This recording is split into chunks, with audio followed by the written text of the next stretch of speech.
We're online and so are you. Welcome back. This week, I wanted to learn about AEO, or Ask Engine Optimization, which I've been seeing more and more of online. And the more I see it, the more I realize that it's something that will become more relevant as we get deeper and deeper into this AI universe that we're currently flying through. Essentially, it is the successor to SEO. Anything to do with AI chatbots, whether it's ChatGPT or Claude, it's essentially how the information they spit out lands there. And this week I had Stephen van Wyk on as a guest, who's a digital marketing strategist and recently completed a course specifically in Ask Engine Optimization. So I thought, who better to bring on than him? And he shared his biggest takeaways, his lessons, and also some advice, given that he has been an SEO specialist for a while and is now, helping his clients move into the AEO world. So I hope you learned something. I know I did. And for now, I will just say enjoy. First question. People are starting to hear this term, Ask Engine Optimization, more and more. And I mean, I've heard it a few times and I think I know what it's about, but it still feels very vague.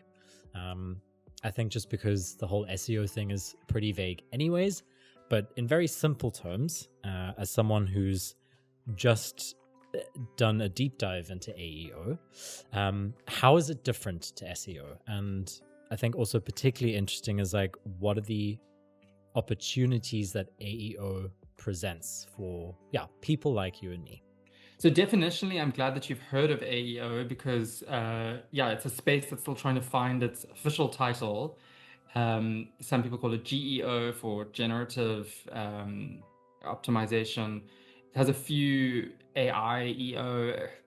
It's battling. I think AEO is the one that really sums it up the best because essentially it puts the ask up front, and that's really how we're interacting with AI platforms. We're asking them questions and they're giving us answers back. So I like the AEO side of things. I hope that's the one that gains traction.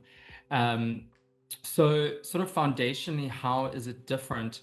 And you kind of alluded to SEO already being this kind of vague, magical space, because it kind of is. It's like it's all these kind of loose variables that you attempt to manipulate to get the result that you want, right? That's SEO. And we understood a lot of the ways in which algorithmically you could affect your placement in search engine results pages.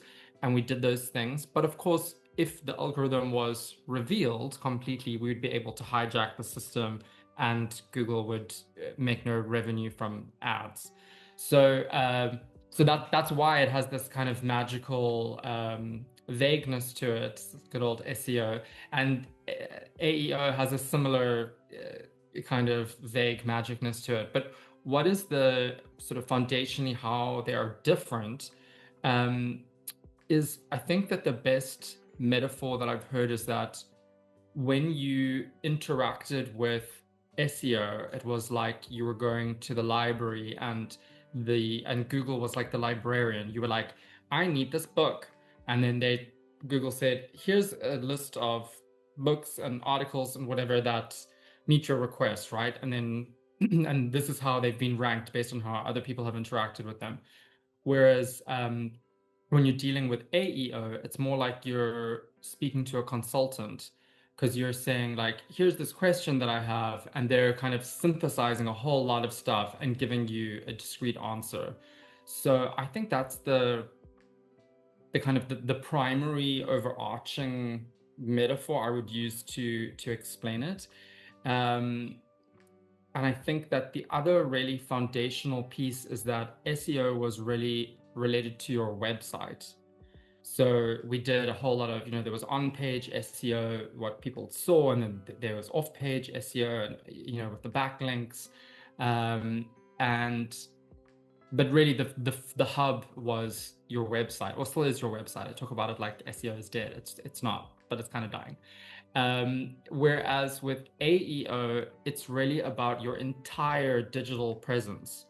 because AI as this kind of consultant figure, right, isn't just looking at your website. It's very quickly able to access your digital footprint in Trustpilot, what people are saying about your brand on Reddit, Google Business Profile, and your website and social media and other people's mentions of you on social media, to really understand who a business is or who a brand is or who a product is, whatever the things that we're talking about. So all of the touch points and how they come together are much more important in the AEO space than just the website. So that's the second major kind of departure point, I would say. And then the third one is kind of how we think about like metrics. So in terms of SEO, what were the goals? You know, if we wanted to improve our SEO, it was all about, you know, the keywords and how we ranked for those keywords and what the click-through rate was from those keywords to our website, right? That was really the key thing we were working at here. Whereas with AEO, we're trying to get into the answer for specific prompts. So the metric is no, and that's a clickless. It's often a, you know, people talk about this, we're in the post-click era. It's often a clickless space because it just gives you the answer. So there's nothing to click onto. There's no further, you know, you haven't gotten the book from the librarian and now you go through. It's just there. So the metrics are really about share of voice. So for particular prompts and prompt categories, how much of the share of voice do you have relative to your competitors? What is your visibility? So yeah, how visible are you in these in terms of being cited and appearing in these answers? Those are kind of and how much authority do you have? So again, as the particular kind of default answer for certain things, when it looks across all of these digital touch points, how much authority can it glean that you have? And then sentiment. So how do people feel? It's also looking at that, because it's not, if it can tell that people don't feel very positively towards a brand, why would AI recommend it? Just very quickly, it kind of sounds like, and I know I'm probably gonna dumb it down a lot more than what's actually happening, but it kind of feels like it's like a difference of quality and quantity, like where SEO was very much about number of clicks, number of page views, all that kind of thing. AEO cares a lot more about a sort of qualitative picture of your brand. So like, even if you rank high on SEO, you might not rank high in an AEO world. Does that sort of match? 100%. Because I think what's you talked about quality, but I think an even better word is consistency. So if there are any inconsistent signals about who you are, AI was like, oh wait, then that claim can't be true. So if you say you're a sustainable brand, but it finds claims that X is not true, it just, that information is just gone. So it's really about, the game is about consistency. So if you are, like you say, I think where you're really correct in terms of it being about quality is that if you have a small kind of niche where you dominate something, you can really stand out for that and be the default answer in that space, because on a sort of qualitative level, you're so consistently reflecting that. I mean, and this sort of ties into this as well, but you mentioned like SEO is dying. And I was going to ask, like, you know, are there still parts of traditional SEO that matter? Maybe outside of AEO, but also like that would feed into AEO? Or is SEO really something that is going to fade away and become somewhat redundant in the next however many years? Well, I mean, I think that if you look at the stats, right, how people are making this transition in terms of how they search for things. So people are not searching with search engines or searching with AI platforms. So I think when we talk about SEO dying, that's really what I mean, is that, the search engines are actually dying. It's not SEO that's dying, but because search engines are dying, SEO is a related space that will be dying. But a lot of the same principles still apply, right? So it's not like the field of like AEO is still built on top of SEO. So it's not that the stuff on your website doesn't matter. And it's not that a whole lot of those practices if you were like an SEO expert or you worked on your own SEO as a non-expert, a lot of those, a lot of the principles still apply, so you still need a website with meta descriptions and H1 headings, and the structure all needs to be there. You have to have a clean sitemap and a great architecture. If you can use semantic tags, schema markup, blah, blah, blah, all of that stuff still applies. There's some kind of tweaks in terms of how AI platforms prefer to kind of crawl your website compared to how search engines did. And those are kind of small technical things that are kind of negligent. But I think that a lot of that stuff carries over, but I think that AEO is more expansive because now we're not, like I was saying, because it's how you appear everywhere. We now need to really invest in understanding how we're categorizing our brand and what our brand strategy really is more than ever before. Because if there's, like I said, if there's any inconsistency, you just get lost in the middle, which means you don't get mentioned, which is the whole point. So, this ties a little bit into, I think, why from the things I've seen online, people tend to have I don't know if negative's the right word, but they seem to feel quite hopeless in this pursuit of showing up on AEO, because it is very much, or has been very much up until now, that you have your, big name brands popping up in searches, and this sort of built this assumption that without the authority of, I don't know, take any big name brand out there, I'm never going to show up in a search. Like, my clothing brand will never match with your Adidas, your Puma, your Nike. Like, if I have a clothing brand, I'm never going to end up in an Ask Engine answer. But from what you've seen, like, I guess broadly speaking, is that true? But more specifically, do clarity and structure matter compared to reputation or quantity? And you've sort of spoken to this a little bit already.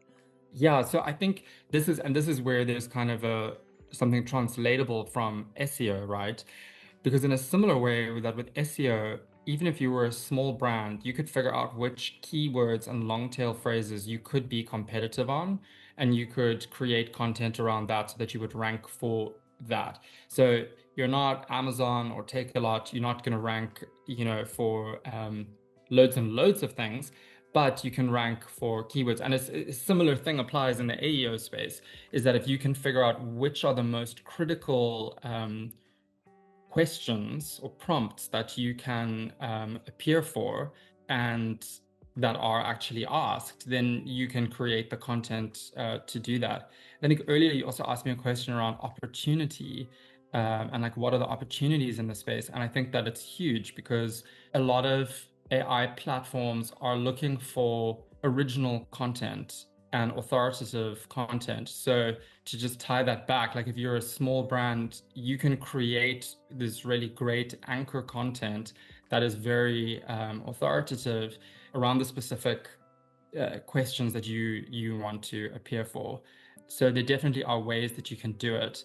And also, I think in some ways, it's easier for smaller brands and businesses because you're not trying to you don't have like the problem of the generic, right? Like what are some brands like big brands that they're going to be almost come across as a little bit generic, where it's harder for them to kind of pick something to really dominate. If the sort of tactics that I would employ if I'm trying to rank higher on SEO are not too different in an AEO world, I'm particularly curious about like what is one strategic thing I might do differently if I'm trying to focus on AEO, or what is a thing I have to focus on in AEO that I wouldn't have had to in SEO? I think you have to have a really strong presence and you have to keep your finger on the pulse of a lot of these community spaces. So because that is a way that AI platforms are understanding what people genuinely think about you. There's a lot more of a focus on any sites that review what you do. So it might be Trustpilot, it could be your Google business profile, the Quora, wherever people are, those spaces, you really need to examine them, audit them. Where are you mentioned? How have you been mentioned in those spaces? And then try and build the narrative inside those platforms, because they play a much bigger role than ever before in backing up the claims that you're making on your website and social. So I would say you didn't really think about that as much before. It was like a secondary sort of community management. Oh, we'll get an intern to respond with a standard response. You have to take that really seriously, because it's much more do or die in this space. Who should care about AEO right now? Like, what kinds of people, what kinds of businesses? Is there maybe a use case where someone doesn't need AEO that much? Or is it something we should all be trying to sort of school ourselves in? If SEO is dying, is AEO the only thing we should all be reading about? I mean, I certainly think so, because I think this marriage between your brand and AEO is so they're so inextricably linked now, that if you're not attending to AEO, you're not attending to brand, which is really the foundation of it all, right? Because if you think about it, if you're from the user perspective, when I saw this question, I was trying to think, who wouldn't actually need AEO, and probably, there are some categories like toilet paper. You make toilet paper, like people aren't really looking, they're not comparing brands, but even then, maybe sometimes they are. They're, you're down at the store, like I do this all the time, and I'm like, which yogurt should I get? Like, which is actually blah blah blah, and I'm asking ChatGPT or Gemini or whatever these questions. So I think that's my sense is that's only going to increase, that this is where we get our information about brands. And so if you have any brand or any business, like, why this is it. This is where people are going to get that information. So you kind of have to care.